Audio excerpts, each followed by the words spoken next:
우선 변제권 언제 생겨요? 전입하고 확정일자? 이러면 생겨요?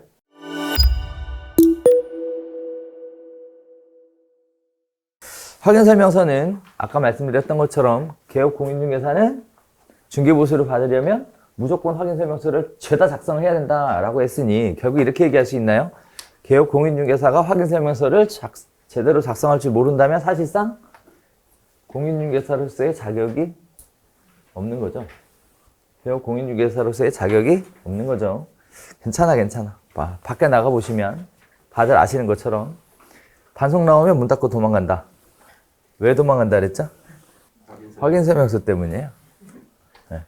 99.9%가 다 문 닫고 도망가니까 네. 괜찮아. 그죠? 아유 창피해 씨. 에이 창피해. 자, 그래서 확인설명서 작성 전 준비부터 하나씩 보도록 할게요. 자, 일단 확인하셔야 될 내용 드립니다. 중개 의뢰인을 통해서 물어봐야 될 것들이 있죠. 선순위 임차네요.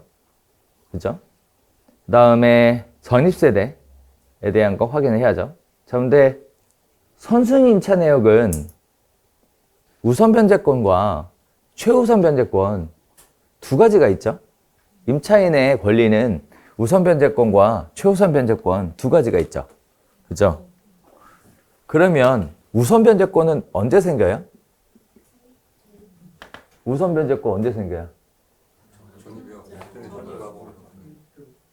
전입하고 확정일자? 이러면 생겨요?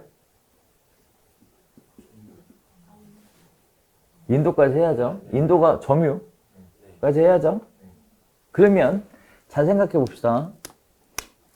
계약서 쓰고 잔금 전인데 계약서 쓰고 바로 확정일자 받아도 되나요? 받아도 돼요? 돼요. 해주나요? 원래는 해줘요. 원래 해줘야 돼요. 근데 주민센터에서 안 해주는 또라이들 있죠. 그러면 어떻게 해야 되죠? 다른 동에 주민센터 가서 확정일자 받으면 되나요? 다른 동. 안 해줘, 다른 동은. 그러니까 또라이 잘못 만나면 그때 어디로 가야죠? 확정일자를 정부24에서 받아요? 법원 가면 되죠.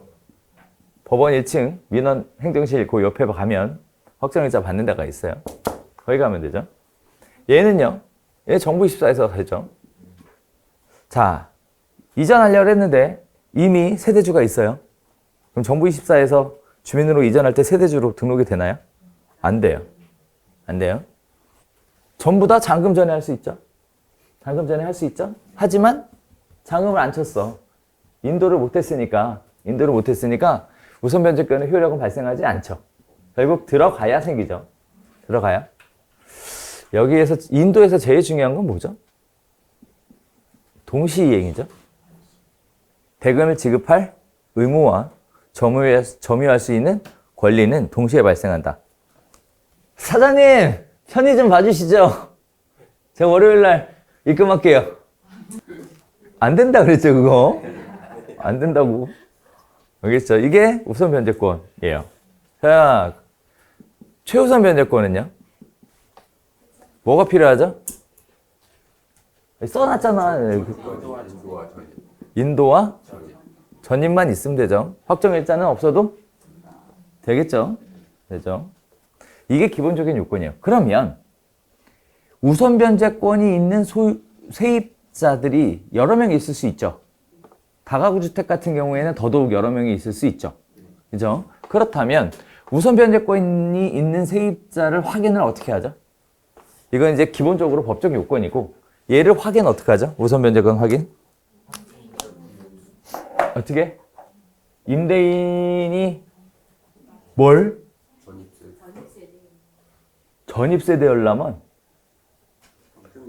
전입세대열람원, 그러니까 내가 이 교재를 보면 서류가 다 들어가 있어요. 나중에 뒤에 나오는데 오늘 개념부터 잡으려고 하는 거예요. 전입세대열람원에는 보증금이 안 나와. 보증금이 안 나오는데 우선 변제권은 어떻게 확인해요? 확인이 불가능해요. 그래서 전입세대열람원은 최우선 변제권 확인 대상이에요. 그래서 얘를 전입세대 열람원으로 확인해. 얘로 확인해요. 우선 변제권은 뭘로 확인하냐면 임대차 정보 제공 요청서로 확인해요. 얘로 확인하는 거예요. 여기에만 나와. 보증 금액이. 선순위 임차인의 보증 금액은 임대차 정보 제공 요청서를 열람 신청했을 경우에만 나와. 여기까지 이해됐죠? 여기까지. 그런데 이제 나중에 보겠지만 임차인도 열람할 수 있어요. 임차인도 열람할 수 있어. 근데 개떡같이 돼 있어, 법은. 나중에 설명은 나중에 따로 해드릴게요. 개떡같이 돼 있어. 어쨌든 중요한 건, 제일 좋은 건 임대인이 지가 갖고 오면 돼. 자, 그러면 이러면 어떨까요? 임대차 정보 제공 요청서를 통해서 임대차 보증금이 적혀있는 각 호실별 내용을 열람을 바로 해서 따끈따끈하게 들고 왔어. 그럼 믿을만 하겠죠. 그러나 해갖고 올까요, 임대인이? 문제는 여기서부터 시작이야. 안 해갖고 온다는 거지. 준비를 안 해갖고 온다는 거예요. 그러면 어떻게 하죠? 근데 여기서부터가 관건이에요. 그게 이론과 실무의 차이점. 여기서부터 생기죠. 또 하나. 아유, 귀찮으니까 나 저런 게 있는지도 모르고 나 그냥 계약서를 묶음으로 다 갖고 왔어. 여기서 계약서 자. 이거 실제 이런 일이 많아요. 그러면 그 계약서 보고 해도 되나요? 아따, 이분들 큰일 날 얘기들 하시네. 그 서류에는 사적 문서일 뿐이에요. 어떠한 법적인 권리가 그걸로 보호되지 않아요. 그러니까 그 서류는 참고용일 뿐, 그걸 근거로 뭘 하면 안 돼요. 그걸 근거로 뭘 하면 안 된다고. 됐죠? 됐죠? 그래서 법적 근거, 즉 공문서로 발급된 거, 걔만 법적 효력이 있지. 그렇지 않고 개인이 뭐 만들어 갖고 온 거 안 돼요. 계약서 묶음 갖고 온 거 안 돼요. 임대인이 자기가 정리해 놓은 거 있죠. 뭐 101호 몇 월 며칠부터 며칠 뭐 보증금 얼마 무슨 이렇게 자기가 엑셀로 이렇게 표를 만들어 갖고 관리하시는 분, 이런 분들 그 서류 탁 주고 이거야. 안 돼. 그 효력 없다고. 됐죠?